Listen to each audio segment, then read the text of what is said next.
Welcome to Oxford News This Week. I'm Elgin Nichols. And I'm Terry Stiles. In this week's news, Odd Jobs is out of business, Banbury Cross wins on Derby Day, and musicians score high marks at the state festival. Stay tuned. Learn more about these stories and others. The Oxford News begins right now.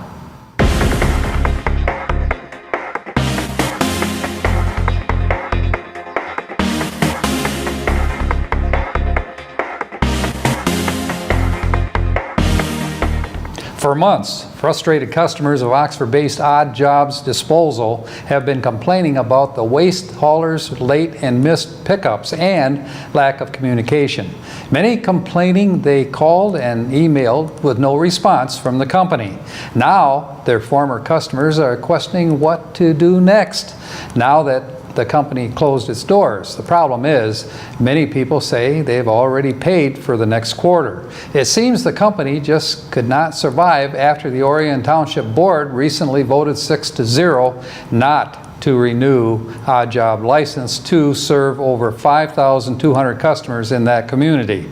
Other area haulers, such as CDS, posted a message on their website when Odd Jobs asked them to take over their customer base. Other area haulers are struggling to pick up the abandoned customers, but some say the wait to sign up for the new service is long and frustrating. Area haulers are asking future customers to be patient during the transition. A 100-mile-per-hour mishap rendered the wooden boardwalk at the corner of Drainer and Pontiac Streets out of commission. Ironically, the boardwalk is a portion of the Oxford Township Safety Path system, which extends over wetlands at Drainer and Pontiac Streets.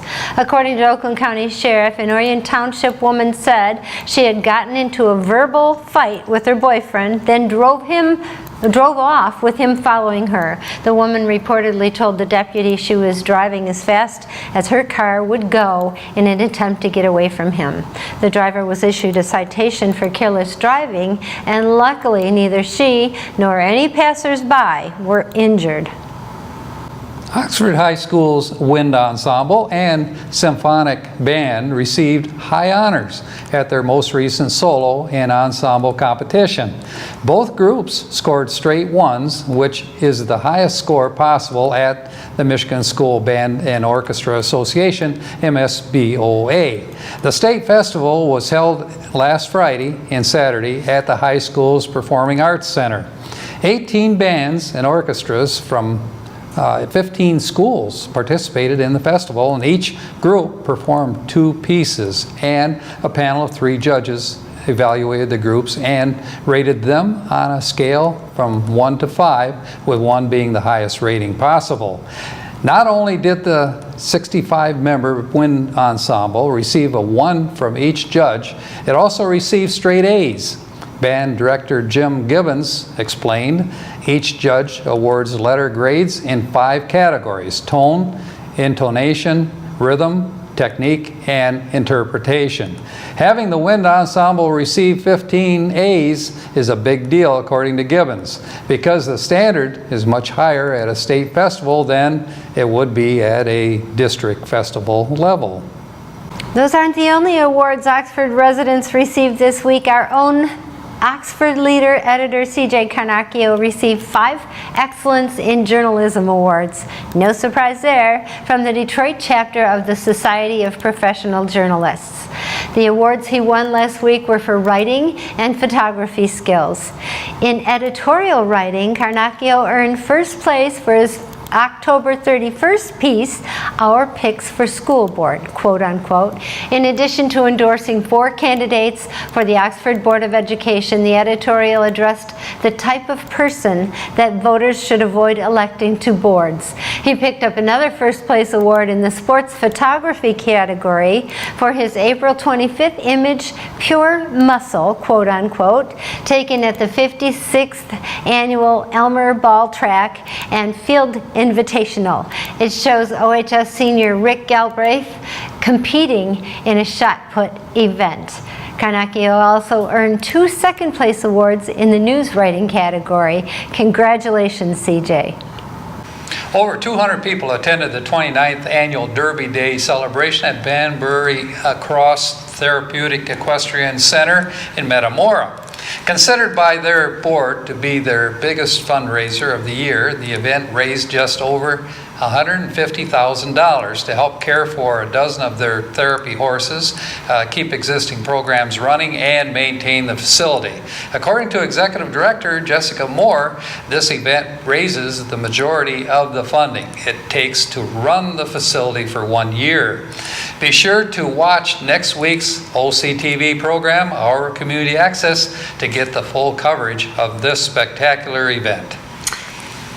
I got to go. That was really a fun evening. Yeah. Rachel and I got to go cover it for our community access, mainly to help bring awareness to what that facility does. It's in our community. It's right on the border of Oxford and Metamora, certainly in the horse country. It is amazing. We've covered it before. They help kids with learning disabilities, autism. Some kids that don't even have physical function abilities are able to ride those horses, and they improve based on the therapy that's brought about from those horses. It's really such a neat facility. And what a fun event. Big surprise so what they do is set up a huge dinner, great food, and they set up the video screen so you can watch the actual derby in live time. And it was really, CJ did a thing in the newspaper this week about this lady that, yay, that was my horse, and then half hour later that wasn't her horse. The horse was disqualified. Yeah. That was really quite a surprise, but it certainly didn't dampen the mood, and I was shocked at how much money people were spending on the auction items. Like for a dinner, one dinner went for $8,600. Wow. A local wine tasting dinner, and it's just the spirit of giving that went on that night. It was amazing. The true community and individual support of the effort. Very well done. Amazing how a community comes behind something that's so worthwhile, which brings me to OCTV. Okay. I just want to talk about our funding again. We stand to lose our revenue, our franchise fee funding. We're trying to gain funding back from the village. They keep half of our funding. They don't have to, but they do. We're trying to get that back. Addison Township, we've been trying to get that back. We've asked year after year. They keep it to put stuff on their roads. What we need is those franchise fees back from now through August. That will keep us going, and then in August we're able to renegotiate, or these communities are able to renegotiate the contracts with Spectrum as well as AT&T, and hopefully then we could get PEG fees, which are different than franchise fees. But the PEG fees would make up for what we're losing in our franchise fees, and then we'd be able to keep going. Otherwise, we're not. I do know that a lot of these areas, the village and so forth, request certain programming that we have here. And so I'm pretty sure you folks would miss that if it wasn't available. And if you would like to support the station some way, let your people on the village council know it. Let your public officials, get involved in it. Let them know that this is something that you really would like to have ongoing. And it may stop, if we, of course, don't have the funding. We are the accurate and true recorders of the history of these communities of Addison Township and Oxford Township. Otherwise, you have minutes that are very sketchy, they're very vague information. We record every bit of it. So we are the transparency vehicle for your communities. And I know a lot of people don't go to those meetings, so I don't know if it's apathy or they just have confidence in their boards. But there's things, that they really... Many times throughout the years, a resident will come in and say, I need a copy of that meeting. You don't know what you're going to need down the road, and we will be gone. I know we do virtually every sports program for the high school and grade school and so forth. Whatever they have running, we usually jump in and do it. It takes resources for that, of course, manpower and equipment to do it. And, if we lose funding for those items or the people that are involved, I think you don't miss things until they're gone. And do keep in mind that this is a very unique situation, that your community has a television station that's dedicated to your community.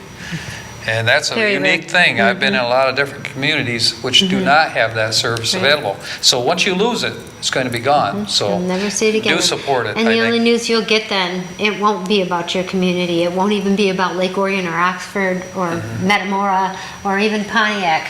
What you're going to get if we go away is news about Detroit and then beyond. All you're going to get is CNN, NBC, Fox, MSNBC, and that has nothing to do with who you are and who we are in our community. So, Unless you want fake news. This is real news, so your local it is real news. news, and it's in your backyard. And that's it for the news this week. If you'd like to learn more about these stories and others, pick up a copy of the Oxford Leader newspaper, or you can catch us on our website at occtv.org, on YouTube, and of course, your regular channels, Spectrum 191 and AT&T Channel 99. Coming up soon, OCTV's very own Cody Wright with school sports and school news with Alexis Ware. And you won't want to miss Auto Talk and Science in the News with Dave Kenny. I'm Terry Stiles. Thanks for watching Oxford News This Week, where we bring your news closer to home. And I'm Elgin Nichols. Remember, always be kind to your friends and neighbors. And thanks for watching. Welcome to Science in the News. I'm Dave Kenny, and these stories are taken from the publication New Scientist. In our first story, pandas' obsession with bamboo doesn't appear to make any sense. None of their bear relatives are vegetarian, and their digestive system still looks like that of a meat eater. However, a study has found that the pandas eat the same amount of protein as that of carnivores, offering a possible explanation for their seemingly mismatched diet and digestive system. Previous research has found that although pandas evolved teeth and jawbones for chewing bamboo, these vegetarian bears have a digestive tract that resembles that of a carnivore. Fu Wenwei at the Chinese Academy of Sciences in Beijing and his colleagues studied pandas living in the Foping National Nature Reserve in northwest China. Over the course of 15 years, the team followed several pandas closely to collect their leftover food. After analyzing the food's protein levels, the team found that protein contributed to about 50% of their diet, which is comparable to that of a carnivore, such as a polar bear. Other herbivorous animals, such as horses, usually have a diet composed of only 20% of protein. We were very surprised, says Wei. Pandas' intake of carbohydrates and fats was also similar to that of meat eaters. Although pandas exclusively eat bamboo, they are very picky about which part of the plant they eat, says Wei. Pandas forage for bamboo shoots, which have the highest protein content of all parts of the plant. In summer, when the shoots in lower altitudes mature and become fibrous, pandas migrate into the mountains to look for late sprouts. During autumn and winter, when shoots are not available, they mostly eat bamboo leaves and ditch the stems, which are hard and low in protein. This may explain why pandas have retained a carnivorous digestive system, says Wei. It's still unclear when and why pandas evolved to become herbivores from a carnivorous ancestor. Switching to a bamboo-only diet may be a smart move, says Wei. There are only very few animals that also eat bamboo exclusively, so they have fewer competitors. Smart. In our next story, 2 new species of stick insects have been found in the far north of Madagascar. They were previously thought to be examples of 2 existing giant stick insect species. Acryoptera maroloco and Acryoptera manga were discovered when Sven Bradler at the University of Göttingen in England, Germany, and his colleagues analyzed the insect's DNA. They found that the species are in fact more closely related to other types of Madagascan stick insects than to Acryoptera species elsewhere. Named for their brightness in the Malagasy language, the word maroloco means colorful, and Acryoptera maroloco males develop their vivid coloration in sexual maturity. Before then, they just resemble twigs. The team believes maroloco's unusual colors may attract females or deter predators. In our last story, a poor sense of smell in older adults is linked to a nearly 50% increase in the likelihood of dying in the next 10 years, but the reason for this isn't fully clear. The relationship between olfaction and health is often overlooked. However, a growing body of research suggests a poor sense of smell can foreshadow the onset of Parkinson's disease and even premature mortality. To investigate further, Honglei Chen at Michigan State University and his colleagues analyzed data from more than 2,000 people aged 71 to 82. Each person did a type of test that assesses how much someone is good is at identifying 12 common odors such as cinnamon, lemon, gasoline, and smoke. The team then tracked the survival of participants for 13 years afterwards. Compared with those who scored highly on the smell test, those who correctly identified no more than 8 odors were 46% more likely to have died 10 years later and 30% more likely to have died by the end of the 13 years. Analyzing the data, the team found that a poor sense of smell wasn't linked to deaths from cancer or respiratory illnesses, but was strongly associated with deaths from Parkinson's disease and dementia. There was also a modest link with deaths from cardiovascular disease. It had been thought that a worsening sense of smell might lessen a person's interest in food, leading to weight loss and worsening health. But the team found that weight loss, dementia, and Parkinson's disease together only explained about 30% of the higher mortality associated with a poor sense of smell. Unfortunately, people are often unaware of their smell degrading, and it's rarely tested by doctors. In the future, as these potential health implications are unveiled, it may not be a bad idea to include a sense of smell test as part of your doctor's visit, says Jen. Well, that's it for this edition of Science in the News. I'm Dave Kenny. Stay tuned to Oxford Community Television. Hello everyone and welcome back to another episode of School News. This past week was significant for all seniors, with both Bridges and Oxford High School having their last full days for 12th graders and their senior clapouts. Senior exams were scheduled and taken, caps and gowns were distributed, and some students even shed some tears with their favorite staff and administration. The highlights to some of these events will be on next week's Schooling Around segment, so be sure to tune in for some of these unforgettable moments. And of course, we can't forget about prom. Submit your prom pictures to manager@occtv.org or on Facebook at Oxford Community Television for a chance to appear on the next week's episode of School News. Parents, grandparents, teachers, and students can all submit pictures with a name and a short description of their student, their college they're attending next year, high school memories, or whoever they would like to thank. We're making this all about the seniors. Congratulations again, alumni. Moving into the school schedule for this week, today Clear Lake Elementary has an incoming kindergarten parent meeting being held at 6:30. Remember parents, this is a parents-only meeting. Tuesday, May 14th, the Board of Education meeting is being held in Oxford High School's orchestra room from 6:30 until 8:30. Wednesday, Leonard has a portfolio night starting at 6:30. Thursday is the very last Green Team meeting at Clear Lake Elementary for their Plarn party. The students will be making yarn out of plastic bags for a variety of different things, so stay tuned for coverage of that next week. And Friday, the 8th graders say goodbye to middle school for their farewell party at 7 p.m. in the OMS Fieldhouse. It's a lot of going away and coming in parties starting up around this time of year, and more than enough reasons to celebrate. One of those reasons being the Oxford girls softball team making the title as the state's top softball team with the highest GPA. You saw a clip of the ceremony last week, but this week we have an exclusive interview from Coach Allen about the girls, his daughter, and how he operates both as a father and coach. Take a look. All right, so I am here with Coach K. Coach K, how did you guys find out about this? Is it something that you look for every single day? Do they submit it to you?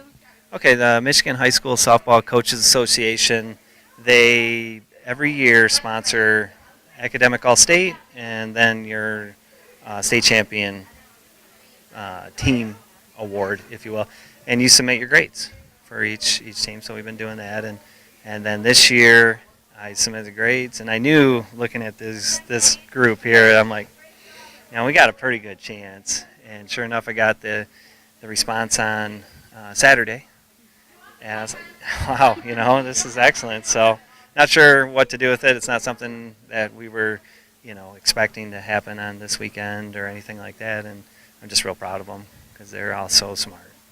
Yeah, very. And then I was speaking with the assistant coach, and it's not like these students are taking mediocre classes. You have some IB and AP students in here. How do they take that into consideration when looking at the entire state? They have a straight scale, so any kind of honors classes or anything are not included in the grade point average. If you're over a 4.0, you basically round down to a 4.0. So obviously with Mackenzie Miller being number one in Oxford 2019, we had to round hers down. We also had to round down Chloe Allen's and Gabby Dinges' grade points because they went over the high bar. So I think we left some points on the table, if I'm being nitpicky, but It's a great thing that the association does to honor something that really is so much bigger than sports. And that's what I'm trying to instill in these girls. Sports and competing and competition is awesome. The sense of teamwork and camaraderie is great.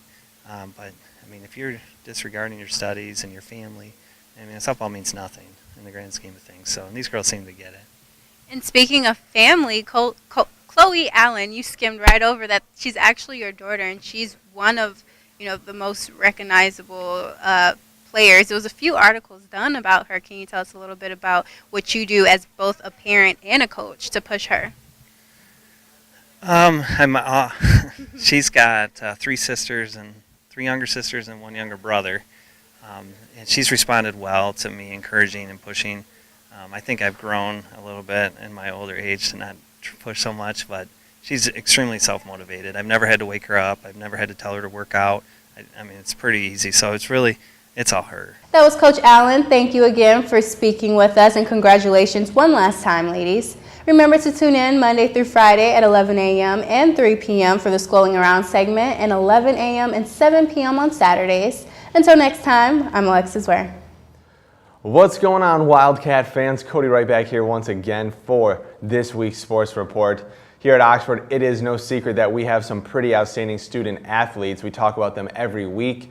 This week it really shows how their hard work and dedication has paid off and has not gone unnoticed. First off, senior athletes Trent Meyer and Megan Armbruster received the highest honors this last week, winning the George Prince and Helen Smith Awards.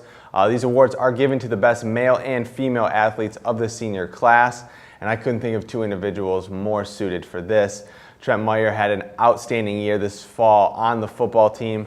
Megan Armbruster won the individual state title for bowling, not to mention both of them play multiple sports. It's not every year that student athletes like this graduate, so congratulations and best of luck to Trent and Megan. Also, the girls softball team was recently informed by the Michigan High School Softball Coaches Association that out of 187 Division I teams, their team has the highest accumulative GPA, which sits at an average of 3.8162. 5 players of the 14 girls, Mackenzie Miller, Chloe Allen, Gabby Dinges, Maddie Lovins, and Olivia Makrowitz, have GPAs of a 4.0 or higher. This certainly is something to be proud of. It shows that not only their performance on the field, but the work ethic they put forth in other areas of their life have a lot to do with their overall success as athletes. There is a strong correlation with good athletes and good students, and that certainly is not going unnoticed. So congratulations to the girls softball team. The girls did struggle in a doubleheader this last week at Lake Orion, falling both games 18-2 and 10-0. However, Lake Orion has a really strong team this year, and it's nothing to hang our heads about going forward. We definitely look forward to seeing how the rest of this season plays out. On the 1st and 2nd this month, the girls tennis team played once on the road and once here at home. On the 1st, the girls took on Avondale at home, taking the win 5-3. However, the next day, traveling to Romeo, we struggled, falling to a final of 7-1. And last but certainly not least, the boys lacrosse team has secured the OAA title. Head coach Sean Regan has really made a good first impression here for the Oxford lacrosse program, and there is no doubt in my mind that he will be we'll be bringing him back with open arms for years to come. The boys took down Royal Oak here at home on Wednesday, absolutely pummeling them. Goaltender and freshman Paternoster coming up with the shutout and all-around collaboration on the scoreboard for the boys. We look forward to a strong playoff run coming soon. And speaking of postseason, Oxford will be hosting districts for soccer, softball, and baseball this spring, which is in the later half of the month. That's right, it's already here. The season has flown by, and it's just about time for some playoff action. Anyhow, we'll save that for next week. For any more info on these events and more, go to oxfordathletics.org. There's plenty of game breakdowns, stats, and more all right there for you to check out. Once again, that is oxfordathletics.org. While you're at it, might as well check us out at occtv.org. All of our coverage of these events and more can be found on our YouTube page, which you can access through the website. Once again, that is occtv.org. I want to thank you all for watching and remind you to tune in next time. But until then, I'm Cody Wright. Go Wildcats. Welcome to this edition of Auto Talk. I'm Dave Kenny, and these stories are taken from the publication Automotive News. In our first story, Google's Android Auto is getting a freshening up for summer. Google announced the new look of the integrated system, which allows people to operate smartphones through a vehicle's infotainment system, May 6th, in a blog post. From a design standpoint, Android Auto will have a dark background color combined with crisp accent colors. The interface will maximize the size of wider infotainment screens and will allow more information to be visible. A new navigation bar will allow for multitasking of sorts.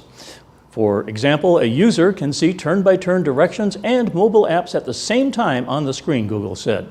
In terms of usability and convenience, Google said as soon as a vehicle is turned on, the system will continue playing your media and show navigation app of choice. Android Auto, along with Apple's CarPlay, have become increasingly popular and more common since the systems debuted in 2014. Google noted that the Android Auto is available in 500 vehicle models from 50 brands worldwide. Google said the latest design will roll out to comparable vehicles this summer, but did not provide a date. Last year, a study from the AAA Foundation for Traffic Safety found that built-in vehicle infotainment systems are more distracting to drivers than Apple CarPlay and Android Auto. The next story is at Ford. Ford Motor Company plans to offer on-demand washes and in-vehicle package delivery as it expands the utility of its Ford Pass smartphone app.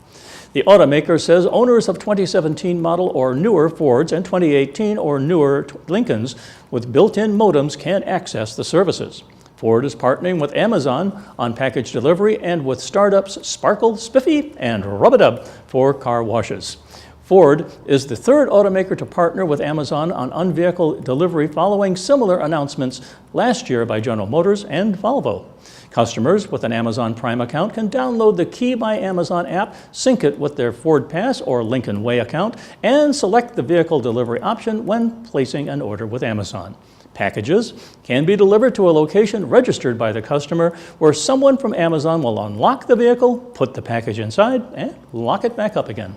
If a vehicle cannot be accessed, the delivery will be made to the building where it's parked. In-vehicle delivery is available in 50 U.S. urban areas. An Amazon spokeswoman declined to provide a number of in-vehicle deliveries the company has made since GM and Volvo signed on last April. Ford is also allowing customers to schedule car washes through Ford Pass. All three companies let users pick a time and place for a wash, detailing, or interior cleaning, and a van, that is, with a technician, will show up to perform the service. Sparkle will be available to Ford Pass users in Chicago starting May 8th, and Ford said, while Spiffy and Rub-a-Dub will be available in other cities this year. Spiffy offers services in Atlanta, Los Angeles, Dallas, Raleigh-Durham, and Charlotte, North Carolina, as well as to fleet customers in Denver, New York, Seattle, and Washington. Rub-a-Dub will be available in Washington, McLean, Virginia, Rockville, Maryland, and Naples, Florida. Get in line. And on the recall front, BMW of North America added another 185,000 vehicles in the U.S. to a 2017 recall involving a risk of engine fires. The company issued a recall in 2017 that covered 740,000 2007 to 2011 vehicles with a valve heater that could rust and lead to a fire in rare cases. The additional recall brings the total number of affected vehicles to about 925,000. The recall expansion covers 3 Series, 5 Series, and Z4 Series from the 2006 model year. BMW said in documents filed with the National Highway Traffic Safety Administration that the blow-by heater, which is designed to prevent the engine's positive crankcase ventilation system from freezing, can short circuit. Irregularities in the manufacturing process could allow moisture to occur near the blow-by heater and lead to the short circuit. Consequently, the short can cause parts within the positive crankcase ventilation valve to melt, increasing the risk of a fire even when the vehicle is not in use, BMW said in documents posted on April 18th. BMW found several field incidents involving 2006 3 Series vehicles, so the company decided to add to the recall from November 2017. BMW said it's not aware of any accidents or injuries related to the issue. BMW will notify owners and dealers, and the dealers will replace the PVC valve heater. The recall is expected to begin on May 28th. Well, that's it for this edition of Auto Talk. I'm Dave Kenny, and as always, may the wind be at your back as you cruise down life's highways.